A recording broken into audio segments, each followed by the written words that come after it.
How about visiting my parents this Christmas? That's how it all began, and it marked the start of a very difficult period. My name is Mary, and I'm a 35-year-old housewife. I met my husband Jack at work, and what began as a workplace romance led to marriage. Shortly after, we were blessed with our lovely daughter Emily. I decided to quit my job to focus on raising her, and now, at 6 years old, it was time for us to visit Jack's parents for the first time. Their home was quite far from ours. "Hey, is dinner ready yet?" My mother-in-law's voice echoed through the house. "Yes, just a moment," I replied, bustling around the kitchen. Her gaze, cold and critical, followed me. "You're so slow, Jack. How can you stand such a sluggish wife? Other wives are much more efficient. She really is too slow, and it's a problem." I was taken aback. What was Jack doing? He was sprawled on the couch, watching TV as usual. I wanted to argue back, but my mother-in-law's words kept coming. "After breakfast, you've got yard work, then organizing the attic, and after that, cleaning out the shed." It was supposed to be Christmas, a time for relaxation, yet here I was, working non-stop while my husband did nothing. I was exhausted and could barely move. I collapsed on the living room couch, sighing deeply. "Who said you could rest? Start on lunch now," my mother-in-law commanded, not missing a beat. "I've been working all this time. Can I rest for a bit?" I pleaded. "A wife is essentially a maid. You think you can just sit around and eat for free? Get to work." My husband's hometown was in the countryside, where old customs still held sway. It was an outdated way of thinking, but even in the past, wives hadn't worked this hard. "Can you give me a hand, honey?" I asked. "No way," Jack replied curtly. He did nothing at home and was even worse at his parents' place, just drinking and lounging around. "I need to go buy some groceries. Will you come with me?" I asked. The supermarket was far, and since Jack had been drinking since morning, I had no choice but to walk, as I didn't have a license. A 30-minute walk one way was too much for me alone, so I asked if he could at least help carry the groceries. His response was a quick, "No way." I was furious. I imagined throwing a trash can at him, but instead, I trudged to the store alone. "Fine, I'll just buy tons of marshmallows." Finally, I made it back after a grueling 30-minute walk. Carrying groceries in both hands, I staggered into Jack's parents' house, completely exhausted. I set the bags down and collapsed into the entrance, letting out a long sigh. Just then, I heard my mother-in-law's irritated voice. "Hurry up, you're as slow as your mother." "I'm sorry," I heard my daughter Emily apologize in response. At that moment, I felt like a robot running on empty, my energy completely drained. Ignoring my fatigue, I sprang up and hurried toward the source of the voices, stepping over my husband, who was lounging around. I thought I heard a faint whimper from beneath me, but I ignored it for now. I rushed into the kitchen, where the voices were coming from, and saw the scene unfolding. "What's going on?" I demanded. My mother-in-law and daughter both turned to look at me. "Mom, you're back?" Emily's face lit up, her eyes still glistening with tears. My mother-in-law was seated in a chair, looking haughtily at the scene. "What are you doing?" I asked. My mother-in-law snorted, and Emily explained hesitantly. "Grandma said she was hungry and told me to start cooking." "My goodness," my mother-in-law interrupted. "A useless granddaughter who can't even cook. What have you been teaching her? Like mother, like daughter? I wonder if she's really my son's child." I couldn't hold back anymore. She's only 6 years old. How can you expect her to cook? And to say such things to your own granddaughter? My mother-in-law's face flushed red with anger. "What are you implying? An old woman like me shouldn't work? You're the terrible one here. A wife is like a maid. It's natural for her to work quietly. And the daughter of a maid? She's also a maid. Who do you think lets you live comfortably? It's my son's hard-earned money you're spending. It's only right to respect your husband and me. Stop complaining and get to work, maid." With that, she stormed out of the kitchen. I was left stunned, unable to come up with a response. I was too stunned to find the words. My mother-in-law had gone to the living room where my husband was, and I could hear snippets of their conversation. "Your wife is so useless, not even as good as a maid. But don't worry, Emily will grow up and be useful. Just a bit of patience. You've had a tough time, haven't you? You know you can always come back home. Divorce might be a good idea, but we'll need a maid. Maybe we should all live together. I'm fed up with my job anyway. Let her work and I'll enjoy a laid-back life in the countryside." My husband's horrifying statement left me in shock. I was stunned into silence. "Oh, That sounds good, my mother-in-law agreed. I stood there, frozen, fists clenched tightly. Suddenly, a warm hand gently covered mine. It was Emily. I looked down at her concerned face. She gazed up at me, worry etched on her features. I crouched down to her level and spoke softly. Emily, do you like Daddy? She hesitated, not answering immediately. Of course she wouldn't. My husband had been indifferent to parenting. He barely interacted with Emily or me. When he came home from work, he lounged on the sofa, watching TV or fiddling with his phone. On weekends, he went out drinking and came home late. Since he couldn't go out much anymore, he had taken to drinking at home until late, his hangovers becoming a routine. During long weekends, he either lays at home or went out with friends. We rarely had family outings. When was the last time we went on one? How many months or even years had it been since we had a family trip disguised as a visit to the in-laws? I was certain my husband didn't even know what grade our daughter was in at school. He was completely unaware of her likes, dislikes, or aspirations for the future. It was no wonder Emily couldn't say she liked her father. He showed no interest in her life. So I asked her again, do you like Grandma? I hate her, was her immediate response. I couldn't help but smile slightly. No surprise there, considering how she was always being yelled at. But then Emily said something that took me by surprise. Grandma bullies Mom. It's supposed to be Christmas, but Mom never gets to relax. She's always being told to do this and that. Grandma is mean. Children observe more than we often realize. With all the direct commands my mother-in-law issued, it was clear Emily was aware of the situation. I chuckled and asked, Emily, would you like to live with Grandma?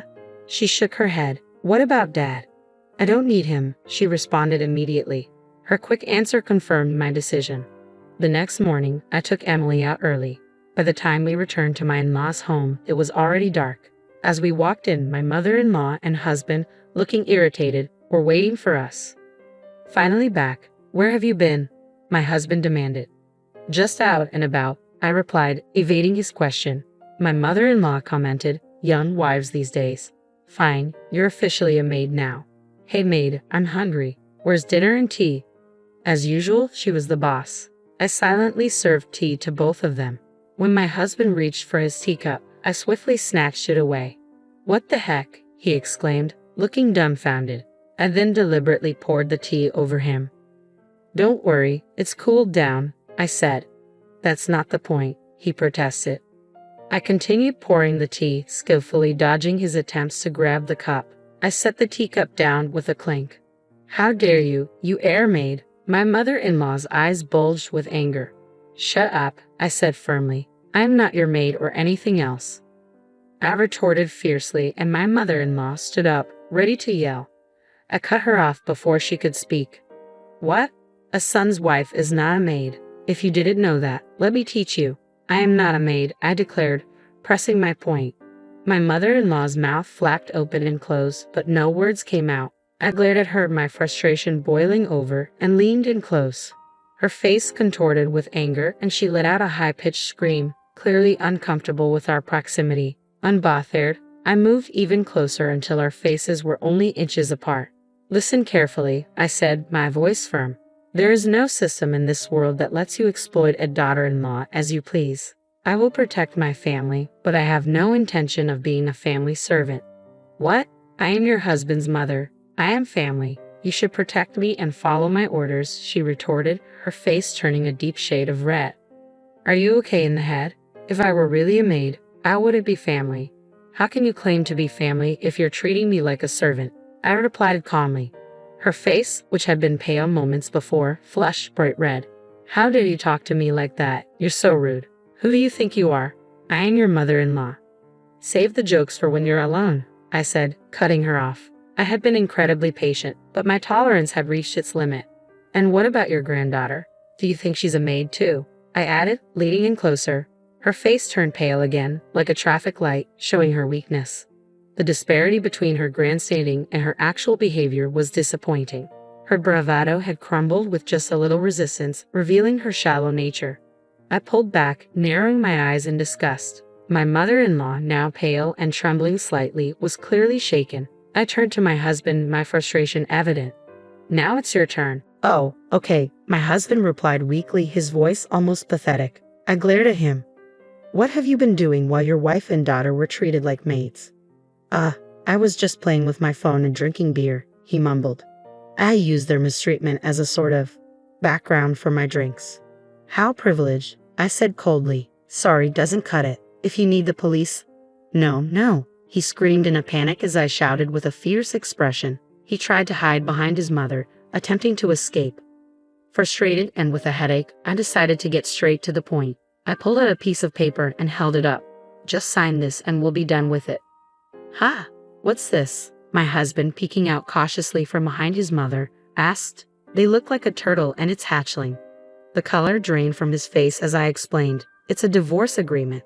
We're getting divorced, so I won't be coming here ever again. Both my mother-in-law and husband were left speechless. I've already contacted a lawyer and will start the procedures after the holiday. So, sign quickly. No way, he protested, his voice cracking, almost in tears. I don't want a divorce.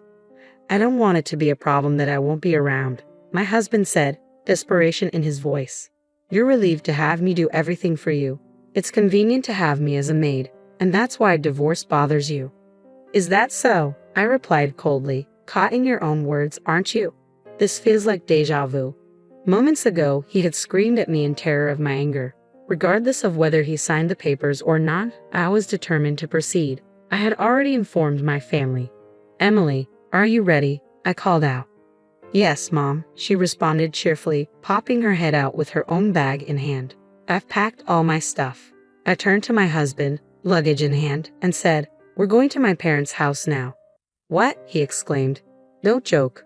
The only joke here is your behavior, I said firmly. A husband who visits his family just to treat his wife and daughter like maids is no joke. We'll discuss the divorce properly with a lawyer. Goodbye. With that, I picked up our luggage and, alongside Emily, headed toward the entrance. My husband followed desperately. Wait, you can't live without me. I stopped abruptly and slowly turned around. He did the same, confusion on his face. Did you forget something? I asked. What's that? He replied, puzzled.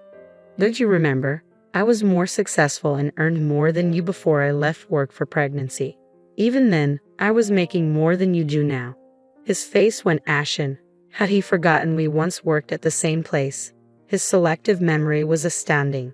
It's been a while since I quit my job, I continued, but it's time to start working again, little by little. My parents have said they'll help, and I plan to stay with them for a while. I'll gradually return to work. Even if I can't earn as much as before, I'll manage. No, I will make it work. Seeing my resolve, my husband was nearly in tears. I'm sorry, I'll change.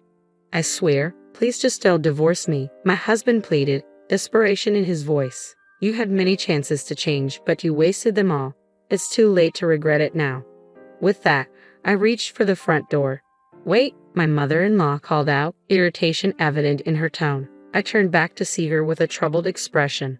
What is it? I asked, my voice rising in frustration. What about my dinner? She demanded. I don't care, I shot back defiantly. And with that, we truly left her house. Emily and I headed straight to my parents' home. They greeted us with warm smiles. Well, what a rough start to Christmas, my mother said kindly, encouraging us to sit in the living room. Relieved, Emily began peeling an orange. Christmas is really about family gatherings, I reflected. It was tough, but I hope next year we can spend it in peace. With that thought, I resolved to make a wish. The next day, the divorce negotiations with my husband, who continued to insist he didn't want a divorce, were challenging. However, given our daughter's rejection of her father, we managed to finalize everything. The alimony was paid in a lump sum. I couldn't trust him with anything else. As a result, the apartment was sold, and my ex-husband Jack moved back in with his mother. Things took a turn when my ex called, complaining about how things had unfolded. It seemed the neighbors had noticed how I had been overworked, and news of our divorce spread quickly through the rural gossip network. My former mother-in-law was now looked at unfavorably by the community.